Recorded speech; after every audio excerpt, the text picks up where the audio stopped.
जादुई तोता। एक छोटे से गांव में एक गरीब परिवार रहता था। उस परिवार में रामू और उसकी बीवी सीता उसके बेटे चिंटू के साथ रहते थे। उसी गांव में एक तोता भी रहता था। उसका नाम था रघु। वो किस्मत का धनी था। जहां भी जाता वहां किसी भी चीज की कमी नहीं पड़ती थी। एक दिन रघु उड़ते उड़ते उस गरीब परिवार के घर गया। रघु सोचता है, अरे वाह, लगता है यहाँ आज बहुत अच्छा खाना मिलेगा। मैं पेट भर के खाऊंगा। वो एक कटोरी में रखे अमरूद देखता है। अरे वाह, अमरूद, मुझे तो ये बहुत पसंद है। मैं तो इसे पेट भर के खाऊंगा। रघु तोता अमरूद खाने ही लगता है। तभी सीता रघु को अमरूद खाते देखती है तो गुस्सा हो जाती है और उसे वहां से भगा देती है। भाग यहाँ से, न जाने कहाँ से आ जाते हैं। मैं तो परेशान हो गई हूँ इनसे।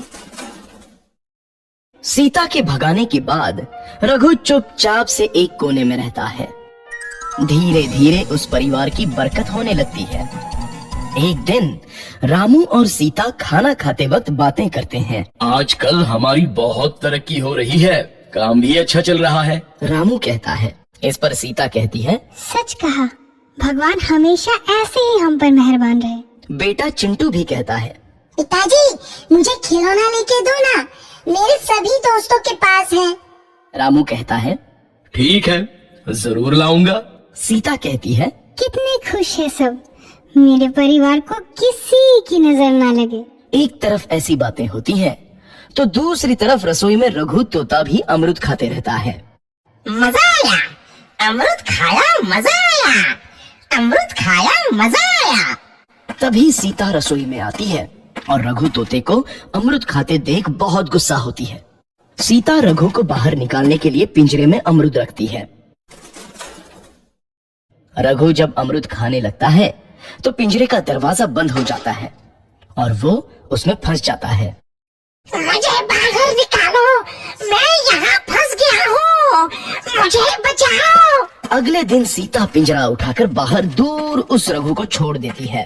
रघु के जाते ही उनके घर आई बरकत धीरे धीरे कम हो जाती है। उन्हें बहुत घाटा होता है। सीता कहती है, ये क्या हो रहा है? अचानक इतना कैसे बदल गया? अभी तक तो सब कुछ अच्छा चल रहा था। रामू कहता है, लगता है भगवान हम पर रूठ गए हैं। चिंटू भी कहता है, लगता है मुझे खिलौने भी नहीं मिलेंगे। और वो रोने लगता है और बाहर चला जाता है। कुछ दिन बाद रघु तोता फिर से उस घर में आता है। वापस आया, मैं वापस आया, अब मैं जमकर अमरूद खाऊंगा। रघु सीधा रसोई घर में चला जाता है और अमरूद खाने लगता है। कुछ देर बाद सीता रसोई में आती है और रघु को देख कहती है, एक तो घर में पहले से इतनी दिक्कत चल रही है और ऊपर से ये तोता मुझे और परेशान कर रहा है।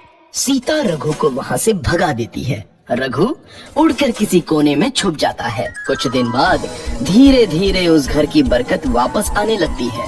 काम भी अच्छे से चलने लगता है।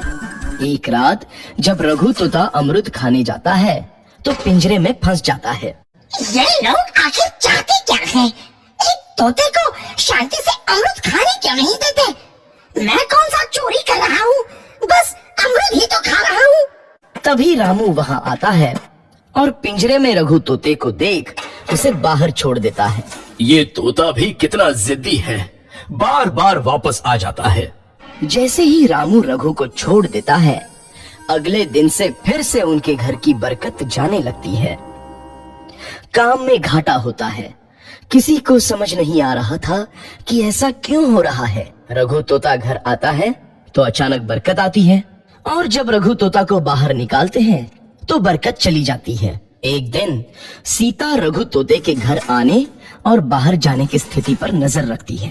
ये तोता जब भी घर आता है तो घर में बरकत आती है और जैसे ही ये घर से बाहर जाता है तो उसी के साथ बरकत भी चली जाती है।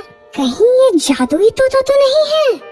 अगली बार जब ये तोता घर आएगा तो मैं इसे कहीं नहीं जाने दूंगी। सीता रघु का बहुत इंतजार करती है लेकिन रघु तोता दोबारा उस घर में कभी नहीं आता। लेकिन रघु तोता दोबारा उस घर में कभी नहीं आता। ऐसी ही वीडियो और कहानियाँ सुनने के लिए हमारे चैनल को सब्सक्राइब करें।